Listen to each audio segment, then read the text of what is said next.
Capítulo 7. O amor como força divina. Prosseguíamos na atividade por quase 20 horas ininterruptas e preparávamos-nos para o retorno à nossa comunidade espiritual para um breve repouso. Abdul silenciara o seu canto oracional e se encontrava em profunda meditação, permitindo-se irradiar diáfanas energias que diluíam lentamente a densa treva que o Archote, conduzido por Ana, iluminava parcamente. Nesse momento, aproximou-se um grupo de espíritos agressivos como uma organização de bandidos desencarnados. Quando um deles, que parecia o chefe, bradou estentório, interrogando: "Quem é o responsável pela invasão desta área?" Dr. White aproximou-se sem alarde e explicou que ele era o encarregado de realizar o labor de atendimento àqueles desencarnados em aflição, acompanhado pelos amigos que o assessoravam. Elucidou que não houvera acontecido qualquer tipo de invasão, considerando-se que aquela era uma terra de ninguém, desde quando fora vergastada pela tragédia coletiva que sobre ela se abatera. Não pôde prosseguir porque o arrogante, que se vestia de maneira típica das gangues regionais das grandes urbes, cortou-lhe a palavra com grosseria. "Pois saiba que esta área a mim me pertence, portanto, tem proprietário, desde muito antes do a que você se refere como catástrofe. Fui informado por um dos meus subalternos, vigilante a meu soldo, sobre as ocorrências que me interessam, e que daqui foi enxotado, fazendo-o correr, esclarecendo-me que estranhos invasores de outro lugar haviam se apossado do nosso território. Chamado nominalmente para resolver a prebenda, venho com os meus servidores exigir-lhes o abandono das ações não solicitadas." Calmamente, o médico respondeu que aí se encontrava atendendo ao apelo dos guias espirituais do país, que haviam recorrido à ajuda de todos quantos os desejassem, de ambos os planos da vida, a fim de serem diminuídas as aflições defluentes da tragédia coletiva.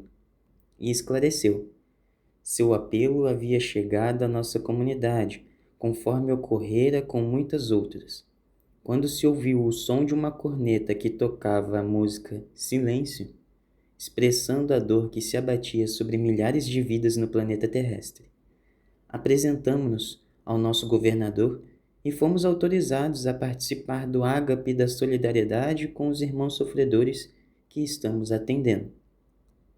Isso, porém, interrompeu novamente com atrevimento, não justifica a sua e a intervenção nefasta dos demais, estrangeiros que são, em nossos negócios, desconhecedores dos nossos hábitos e costumes.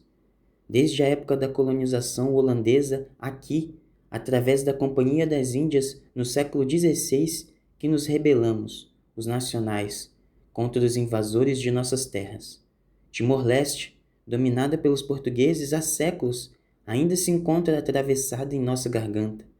A morte não nos interrompeu os ideais libertários, e embora tenhamos retornado ao solo amado, pelos renascimentos corporais, volvemos às origens, para daqui defendermos os nossos direitos de construir a nacionalidade com as nossas próprias emoções. Assim sendo, continuaremos a libertar nosso povo que tem sido vítima da intervenção alienígena, pagando qualquer preço. Não há muito, governos perversos e piores do que nós entregaram-nos ao Ocidente, em cuja interferência teve papel destacado o Japão, gerando mais infelicidade e enriquecimento do ilícito dos seus chefes, tanto o que dominava antes quanto aquele que o derrubou ferozmente, sem nenhuma consideração pelos ideais nacionais. Somos, portanto, nós, os indonésios, que temos o direito de aplicar a justiça, através dos nossos métodos disciplinadores e punitivos, naqueles que são expulsos do corpo pelo fenômeno da morte. Compreendo a sua colocação patriótica, informou o nobre mentor. No entanto, as fronteiras a que você se refere ficaram na geografia terrestre, que não é abrangida por esta área, afinal, todas de propriedade divina. Ouvindo-se o amigo expor o seu pensamento, tem-se a impressão de tratar-se de um benfeitor do povo sofrido, quando em verdade é um explorador impenitente das energias dos trânsfugas, que lhe tombam nas armadilhas perversas, sendo arrastados para os lugares de profundo sofrimento, distantes da esperança e da misericórdia. A isso chama de justiça, de disciplina? Como se atreve a tomar a adaga da justiça real nas próprias mãos, se ainda não consegue dominar os ímpetos asselvajados que lhe constituem o caráter enfermo? Aqui estamos, a convite dos reais governadores do país, portanto, dos respeitáveis embaixadores de Deus, com o objetivo de desalgemar os irmãos infelizes dos seus despojos e libertá-los dos vampiros do além-túmulo. E tenha certeza de que não arredaremos pé dos nossos compromissos, confessando-lhe que, de maneira alguma, temos medo das suas ameaças e da farândula que o acompanha temente e assustada.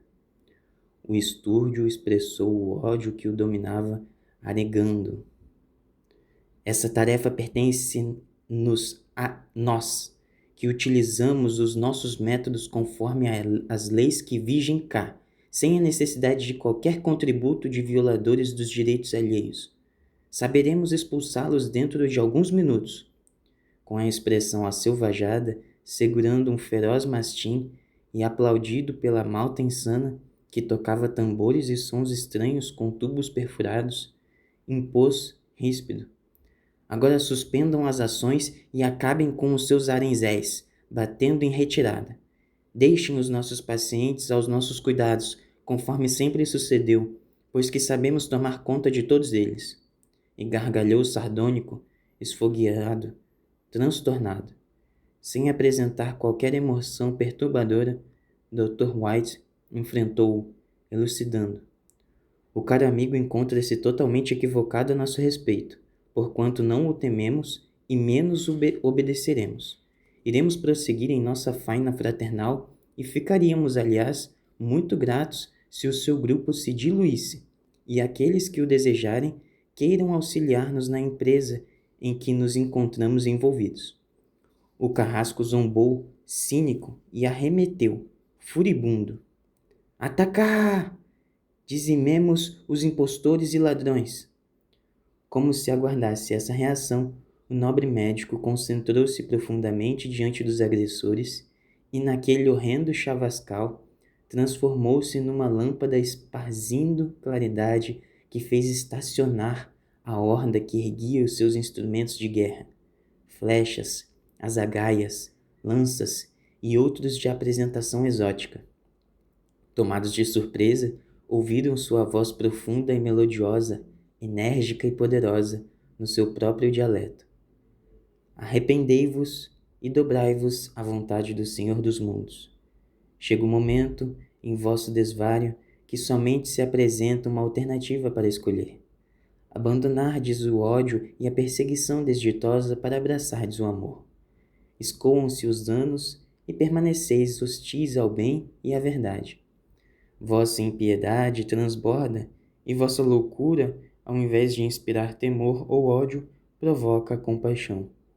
Decênios se passaram desde que aderistes à loucura que cultivastes nos regimes da impiedade que infelicitou vosso povo, transferindo-o para além da morte, de modo que permanecestes sicários dos vossos irmãos igualmente infelizes, a salvo da vossa crueldade e loucura. Ouve-me. Sou a voz da vossa consciência anulada pela desesperação, que perdeu o uso da razão, mas que necessita libertar-se. Agora é o vosso momento de alegria e emancipação. Silenciai o ódio nos sentimentos, deixai o medo dos infelizes que vos intimidam e vinde para as nossas fileiras, as do bem. Enquanto a voz firme e doce penetrava a acústica das almas, vimos cair sobre o tremendal bátegas de luz, não mais os raios destrutivos de antes e que, tocando aqueles rebeldes, penetravam-os, provocando mudanças interiores, levando-os ao pranto e a exclamações lamuriosas. Libertai-vos do mal, prosseguiu o instrumento da verdade. e adotai o amor a vós mesmos, inicialmente, para depois poderdes amar o vosso próximo e, por fim, a Deus. Sois todos, como nós outros, filhos do mesmo Pai generoso que vos espera compassivo. Este é o vosso momento de renovação. Aproveitai-o com decisão e coragem de romper as amarras da ignorância e da perversidade que vos tem infelicitado por tão largo período. Ao silenciar num clima psíquico e emocional superior, os desditosos atiraram ao solo as armas que brandiam e, dominados pela força do amor, pediam amparo e adesão à nossa hoste, passando para o lado em que nos encontrávamos, subitamente envolto pela claridade suave que se dilatava do mensageiro da luz. Blasfemando, o chefe do grupo ordenava que soltassem os cães contra os desertores e nós outros, ou que disparassem os seus dardos e flechas inutilmente, porque a debandada foi geral. À medida que mudavam de lado, atirando-se aos nossos braços acolhedores, dilatava-se a faixa vibratória defensiva que nos resguardava de qualquer tipo de agressão externa. Vinde também, vós que estáis sedentos de luz e de amor, dirigiu-se ao chefe aturdido. Nada obstante, apresentando a faciez de horror, o desditoso comandante emitiu um estranho ruído e, num esgar pouco comum, após tremer como varas verdes, foi tomado por uma convulsão semelhante à epiléptica, estertorando e tombou, literalmente, no solo. Alguns dos seus subordinados que seguravam os cães e os instrumentos de guerra, aparvalhados com o que acontecia, debandaram em ruidosa correria, gritando desesperadamente. Logo após, fez-se silêncio, somente interrompido pelo aluvião do choro convulsivo dos candidatos à renovação. Suavemente, o guia retomou a postura anterior e, bem-humorado, afirmou: Jesus sempre vence. Temos muito serviço pela frente. Recambiar os nossos irmãos assustados à comunidade própria para agasalhá-los é o nosso dever. Irei recorrer ao auxílio de outros grupos especializados neste tipo de socorro que operam nesta área. O amor é força divina que sempre triunfa.